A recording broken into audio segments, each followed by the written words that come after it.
अबू सुफियान ताई को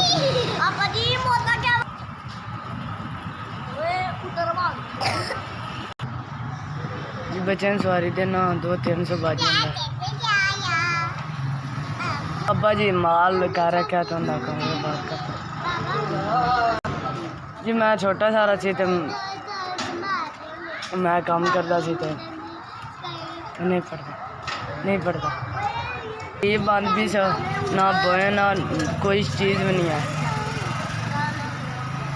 कोई चीज़ भी नहीं साढ़े को सिर्फ अमाउंट है